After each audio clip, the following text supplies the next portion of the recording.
듣는 얘기들 가운데 하나가 부활이라는 말입니다. 예수님, 하나님, 또 성령님, 사랑합니다, 여러 가지들도 자주 사용하지만 부활이라고 하는 단어들은 다른 곳에서는 잘 사용하지 않는 좀 독특한 단어이기도 합니다. 우리에게도 매우 익숙한 말이지만 어떻게 생각을 해보면 이 부활이라고 하는 말이 좀 먼 얘기처럼 들려지기도 합니다. 그리고 또 이 부활이라고 하는 것이 있을지도 없을지도 잘 모르는 불확실한 이야기처럼 들려지기도 합니다. 우리 눈앞에 보이는 것이 아니기 때문이죠.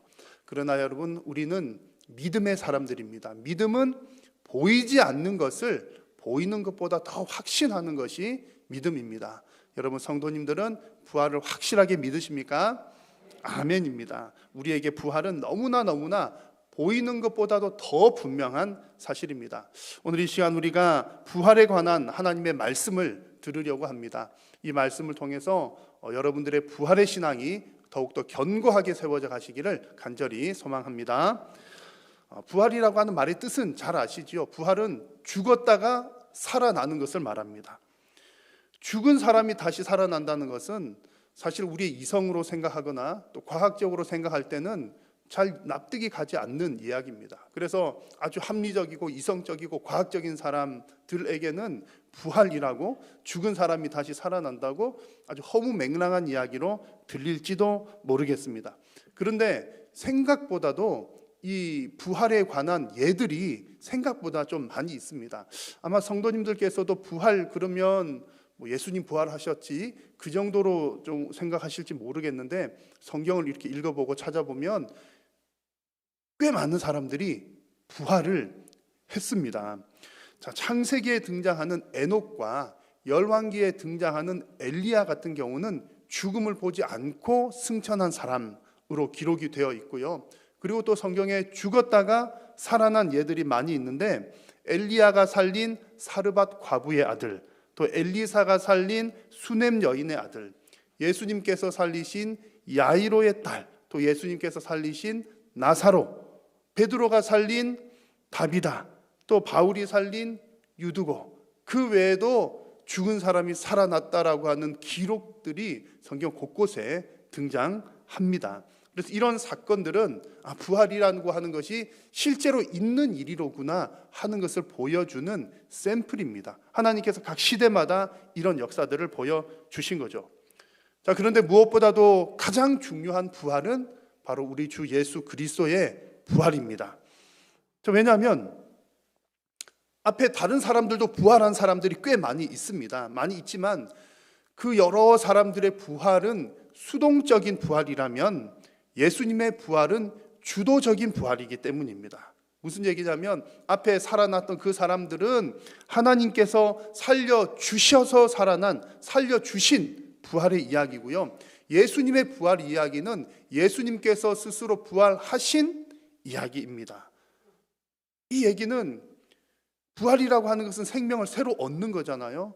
그래서 하나님께서 누구에게 생명을 주실 수도 있는 분이시고 스스로 살아나셨다는 것 역시 그 생명의 주권이, 생명의 주도권이 우리 예수님에게 있는 것을 보여주는 말씀입니다.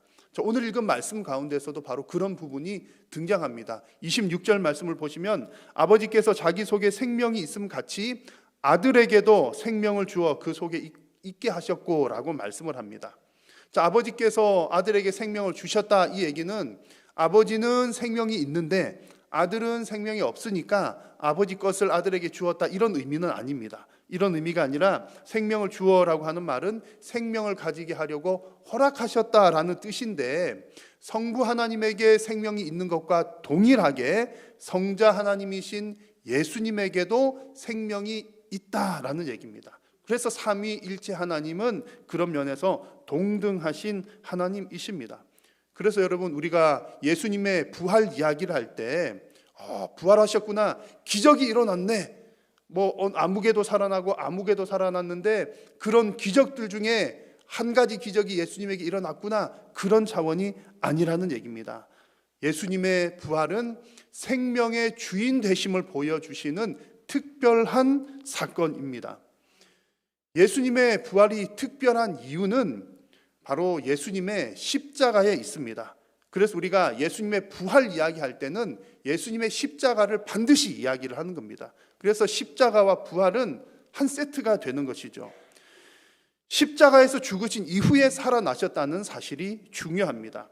왜냐하면 죄의 문제를 다 해결하심으로 더 이상 사망이 우리에게 왕노릇하지 못하도록 하신 사건이 바로 십자가의 사건이었기 때문입니다. 이 내용들을 로마서에서 아주 잘 보여주고 있습니다. 로마서 말씀 가운데에 5장 12절을 보면 이 땅에 죄 때문에 사망이 들어왔다는 말씀을 합니다. 죄가 들어옴으로 죄로 말미암아 사망이 들어왔다. 그래서 모든 인류는 사망의 권세 아래에 있게 되었다. 그러나 예수 그리스도께서 죽으시고 부활하심으로 그 사망의 권세를 이기셨습니다 라는 말씀이 로마서에 쭉 이어져 나오는 겁니다. 여러분, 예수님의 십자가가 죄의 권세, 사망의 권세를 이기고 승리하신 사건이신 줄로 믿으십니까? 우리는 확실히 믿습니다. 그래서 여러분, 예수님의 부활이 사망 이기고 생명 주신 사건임을 여러분의 심령 가운데 더욱더 깊이 새기시기를 간절히 소망합니다. 그래서 이 부활이라고 하는 말은 생명을 얻는 순간을 뜻합니다. 죽었던 자가 다시 살아나는 것이 부활이니까 생명을 얻는 순간이 부활이라는 거죠. 자, 그렇다면 여러분, 성도는 언제 부활합니까? 제가 이렇게 질문해 보니까 한번 여러분 여러 가지 생각들이 드실 겁니다. 오늘 요한복음 말씀을 통해서 우리에게 주시는 그 예수님의 말씀을 보면 이 부활이라고 하는 것은 그저 먼 미래에 일어날 일만을 말하는 것이 아니라 현재적인 의미와 미래적인 의미, 이 두 가지를 동시에 우리에게 보여줍니다. 자, 25절의 말씀을 같이 한번 읽어보겠습니다. 진실로 진실로 너희에게 이르노니 죽은 자들이 하나님의 아들의 음성을 들을 때가 오나니 곧 이때라. 듣는 자는 살아나리라. 아멘. 자, 제가 이 말씀에서 죽은 자들, 아들의 음성, 또 이때라, 살아나리라, 이 네 단어를 강조 표시를 해 두었습니다. 이 네 말을 줄여서 첫 번째 단어와 마지막 단어를 이으면 어떻게 되죠? 죽은 자들이 살아나리라는 말입니다. 그러니까 지금 25절의 말씀은 죽은 자가 살아난다는 얘기니까 부활에 관한 이야기를 하고 있는 겁니다. 부활의 이야기입니다. 자, 그런데 누가 다시 살아난다고요? 아들의 음성을 듣고 죽은 자들이 살아난다는 겁니다. 근데 여기서 우리가 이해하기 좀 어려운 부분이 언제 이 사건이 일어나느냐는 겁니다. 언제 일어납니까? 곧 이때라. 이때라고 하는 것은 지금 이 순간을 말합니다. 현재라고 하는 표현입니다. 여러분, 정리가 좀 되십니까? 죽은 자들이 지금 현재 부활한다는 말씀인데 언뜻 잘 이해가 안 되기도 합니다. 자, 그런데 이 구절의 뜻은 이렇습니다. 여기서 죽은 자들이라고 하는 말은 우리 육체로는 살아있지만 영적으로 죽은 자들을 말합니다. 그래서 성경은 죽음이라고 하는 것을 하나님으로부터 분리된 상태를 죽음이라고 표현을 합니다. 그래서 우리 육신이 죽는 것도 죽음이지만 죄 때문에 하나님과 분리되어 있는 상태의 사람들은 뽀졸이 다 죽은 상태라는 거죠. 그런 사람들이 아들의 음성을 듣고 회개하고 돌이키게 되면 새 생명을 얻게 된다는 말씀입니다. 그래서 육신의 부활은 아직 아니지만 영적으로 죽었던 사람들이 살아났으니 영적 부활인 것입니다.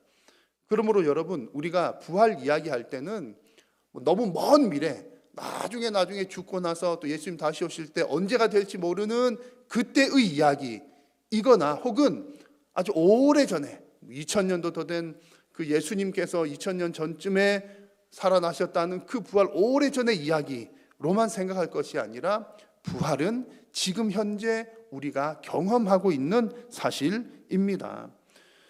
오늘 말씀 가운데 24절도 바로 그 부분을 보여줍니다. 내가 진실로 진실로 너희에게 이르노니 내 말을 듣고 또 나 보내신 이를 믿는 자는 영생을 얻었고, 여기서 영생을 얻었다는 말이 지금 얻었다는 표현입니다. 현재형입니다. 그리고 심판에 이르지 아니하나니 사망에서 생명으로 옮겼느니라. 이 얘기 역시 지금 옮겨졌다라고 하는 얘기입니다. 영생 얻고 생명 얻는 것은 현재형, 지금 현재 일어나는 사실입니다. 그래서 여러분, 예수님을 믿는 저와 여러분들에게는 이미 생명, 영생이 주어진 줄로 믿습니다. 영생 그러면 죽고 난 다음에 그때부터 이어지는 것이 아니라 예수님 믿는 그 순간부터 영생이 시작된다라는 말씀입니다. 그리고 이 생명을 얻는 자들에게는 큰 특권이 있죠. 심판에 이르지 않는다 그랬습니다. 그래서 여러분, 우리가 생명 얻는 것, 또 심판을 면하게 된 것은 최고의 특권이요 또한 최고의 승리의 표현입니다. 여러분, 예수님의 부활이 우리에게 이런 선물을 주셨습니다. 그래서 저와 여러분들은 예수님 부활 생각하면 예수님께서 부활하신 것이지 우리는 지금 현재 우리는 별 상관이 없어 라고 생각하실 것이 아니라 이미 영생을 얻은 자로 기쁨과 감사가 충만하게 넘치시기를 축원합니다. 이렇게 성도의 영생은 지금부터 시작이 됩니다만, 그러나 아직까지 이것이 완성된 상태는 아닙니다. 완성된 모습은 아직 아닙니다. 왜냐하면 영적으로는 새로운 생명을 얻은 상태이지만 우리의 육신, 우리의 몸은 아직까지 옛것이기 때문입니다. 우리의 몸은 아직 옛사람입니다. 우리 영은 예수 그리스도를 통해서 새 생명을 얻었지만 육신은 옛것입니다. 우리의 육신은 예수님께서 다시 오신 이후에 성도가 부활할 때에, 성도의 부활 이후에 새로운 영생체가 될 때 우리는 온전하게 그것이 완성이 되는 겁니다. 그래서 오늘 성경 말씀에서도 예수님께서 이렇게 말씀하셨습니다. 한번 말씀을 같이 한 번 더 읽겠습니다. 시작. 이를 놀랍게 여기지 말라. 무덤 속에 있는 자가 다 그의 음성을 들을 때가 오나니 선한 일을 행한 자는 생명의 부활로, 악한 일을 행한 자는 심판의 부활로 나오리라. 아멘. 자, 앞부분에 말씀드린 것은 우리가 현재적인 부활을 말씀드렸고요. 그래서 지금 아들의 음성을 듣는 얘기고, 지금은 무덤에 있는 자들이 아들의 음성을 듣는 이야기가 나옵니다. 미래적인 부활을 얘기하는 내용인데, 이 말씀 속에는 부활과 그 이후의 모습들에 대해서 몇 가지 중요한 사실들을 우리들에게 말씀을 해줍니다. 이 말씀 가운데 중요한 것 첫 번째 하나는, 자, 부활은 누가 부활하느냐? 모든 사람이 부활합니다. 모든 사람이. 28절에 무덤 속에서 아들의 음성을 듣는다는 말은 마지막 심판 때에 무덤 속에 있던 모든 자들의 부활을 말합니다. 무덤 없는 사람은요, 요즘에 다 화장하거나 또 막 그러거나 오래되면 무덤도 없잖아요. 그 의미는 죽은 모든 사람들이라는 뜻입니다. 그래서 모든 육체가 부활합니다. 천국의 생명을 얻을 자도 부활하고 지옥의 심판을 받을 자들도 부활한다는 얘기입니다. 이미 아주 오래전에 죽어서 무덤이 없어졌던 자들도 부활한다는 얘기고, 최근에 죽은 자들도 부활한다는 얘기입니다. 이 부활은 모든 사람들에게 동일하게 일어나는 현상입니다. 그러면 우리에게 좀 한 가지 궁금증이 생기죠. 그러면 부활하기 전에는, 부활할 때는 부활해서 뭐 할 텐데, 부활하기 전에는 사람들이 어떤 상태로 있습니까? 이미 죽은 사람은 어떤 상태입니까? 라는 궁금증이 생길 겁니다. 자, 여러분, 부활하기 전에 죽은 사람들, 그런 사람들은 부활의 몸을 입지 않은 상태에서 천국과 지옥에 거하게 됩니다. 그래서 그 상태의 천국을, 영생체가 아닌 아직 육신이 없는 상태에서 거하는 천국을 성경에서 낙원이라 부르고, 그런 상태에서 거하는 지옥을 음부라고 부르기도 합니다. 구분을 하면 그렇다는 거죠. 그러나 거의 같은 내용이라고 생각을 하셔도 되겠습니다. 그래서 중요한 것은 사람이 지금 당장에 죽으면 천국일까 지옥일까, 심판은 마지막 날에 있다 했으니까 그때까지 심판 받기 전까지는 천국이냐 지옥이냐 어느 길로 갈까, 그 중간에 어딘가에 서 있는 그런 상태가 아니라 육신의 죽음이 끝난 그 순간에 그 영혼은 즉시로 낙원 또는 음부로 가게 된다는 얘기입니다. 그러다가 거기 고하다가 마지막 날 예수님께서 재림하시고 심판하시는 날이 되면 모든 육체가 다시, 그 영혼과 육체가 함께 부활을 한다는 얘기입니다. 그래서 부활은 모든 육체가 다 부활을 합니다. 두 번째 중요한 내용은, 부활은 생명의 부활과 심판의 부활로 나뉜다는 사실입니다. 오늘 말씀의 29절을 보면 선한 일을 행한 자는 생명의 부활로, 또 악한 일을 행한 자는 심판의 부활로 나온다고 말씀했습니다. 여기서 선한 일, 악한 일이라고 하는 것은 내가 천국 가기 위해서 얼마만큼 착한 일을 많이 했느냐라고 하는 것을 이야기하는 것이 아니라 예수 그리스도, 하나님의 아들 예수 그리스도를 믿는 신앙의 기초 위에서 어떻게 살았느냐, 행하여진 모든 일체의 일들을 말합니다. 그래서 여러분, 구원받기 위한 선과 악의 기준은 오직 예수 그리스도입니다. 이 부분이 혼동이 없어야 하겠습니다. 예수 그리스도를 구주로 영접하고 그 이후에 말씀에 순종하는 삶을 사는 사람들이 생명의 부활로 나아간다는 그런 말씀입니다. 그래서 여러분, 부활은 생명의 부활과 심판의 부활 두 가지가 있습니다. 그리고 우리 성도님들이 한 가지 더 기억하실 것이 있습니다. 그것은 우리 성도들 역시 심판대 앞에 선다는 얘기입니다. 앞에는 제가 그 말씀 드렸는데 혹시 기억하시나요? 우리가 영생을 얻은 자들은 심판을 면하게 되는 특권을 받았다 그랬잖아요. 그런데 고린도후서 말씀 보니까 우리가 다 반드시 그리스도의 심판대 앞에 선다고 말씀합니다. 여러분, 우리는 심판을 받습니까? 안 받습니까? 요거 두 가지를 구분을 잘 기억을 하시면 좋겠습니다. 우리 성도들도 하나님 앞에서 심판을 받습니다. 그런데 이 여기서 말하는 심판이라고 하는 것은 계산을 한다라고 생각하시는 게 더 좋겠습니다. 하나님께서 성도들에게 달란트를 맡기셨는데 그 달란트를 얼마나 잘 사용했느냐, 너가 말씀대로 얼마나 순종했느냐라고 하는 것을 물으시는 겁니다. 그런 심판을 받는다는 얘기입니다.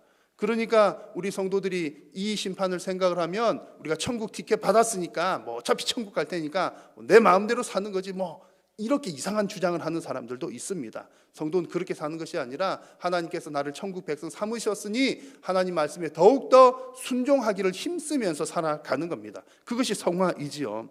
다만 우리 성도가 심판대 앞에 선다는 것은 이처럼 맡겨주신 달란트에 얼마나 잘 충실했느냐 계산하는 차원이지, 악인을 심판하시는 것처럼 너가 천국이냐 지옥이냐 그것을 묻는 심판은 아니라는 얘기입니다. 그래서 우리는 생명을 이미 받은 사람은 너 천국일까 지옥일까 그것을 심판하는 심판대 앞에 서는 것은 아니다. 악인들이 벌을 받거나 악인들이 받는 심판과는 다른 차원의 심판이다라는 말씀입니다. 여튼 우리 성도들도 하나님 앞에 계산할 것이 있다는 사실은 여러분 꼭 기억하시면서 이 땅에서 하나님 맡기신 사명을 잘 감당하는 여러분들 되시기를 간절히 소망합니다. 자, 부활과 관련해서 여러분 한 가지만 더 기억하실 부분이 있습니다. 천국과 지옥은 실제로 존재하는 장소라는 이야기입니다. 영원한 천국과 지옥은 실제로 존재하는 장소입니다. 영혼만 거하는 곳이 아니라 새로운 영생체로 거하게 되는 곳이며, 어떤 이상적으로 그냥 아주 우리 상상 속에 있는 혹은 이념, 개념 속에 있는 그런 존재하는 곳이 아니라 실제로 지금 우리가 살고 있는 것처럼 이것과 똑같은 상태는 아닐 수 있지만 실제로 존재하는 장소라는 겁니다. 그래서 성경에 보면 지옥을 묘사하는 어떤 풀무불, 불못, 또 천국을 묘사하는 여러 가지 표현들, 새하늘과 새 땅 등등의 표현들은 실제하는 장소적인 용어를 뜻하고 있습니다. 그래서 천국과 지옥은 마음속에만 있는 것, 그런 것 아니라 실제로 존재한다는 이야기입니다. 여러분, 오늘 우리가 부활주의를 기억하면서 짧은 시간이지만 부활에 관한 하나님의 말씀들을, 중요한 부분들을 함께 나누었습니다. 여러분, 이 말씀들을 여러분들의 심령 가운데 잘 간직하시면서 매일매일 부활을 준비하는 여러분들의 인생이 되시기를 바랍니다. 그리고 이미 부활, 영적 생명, 영생을 얻은 자들로서 그 부활을 경험하고 기쁨과 감사를 날마다 넘치게 누리시는 여러분들의 인생이 되시기를 소망합니다. 우리 주 예수 그리스도의 그 부활의 은혜가 여러분들의 가정 가운데 충만하시기를 다시 한번 간절히 축원합니다. 기도하겠습니다. 살아계신 우리 하나님, 은혜를 감사합니다. 우리 죄 위하여 십자가를 지실 뿐만 아니라 우리에게 영생 주시기 위하여 다시 부활하신 그 주 예수 그리스도의 부활의 날을 기쁨과 감사로 예배하게 하심을 감사합니다. 하나님, 우리에게 주신 생명으로 인하여 감사와 감격이 날마다 넘쳐나게 하여 주시고, 주님 다시 오실 그날, 재림의 날, 심판의 날을 주님 날마다 준비하는 지혜로운 성도님들이 다 되게 하여 주옵소서. 늘 성령으로 충만케 하시고 동행하여 주실 줄로 믿사오며 예수님의 이름으로 기도드립니다.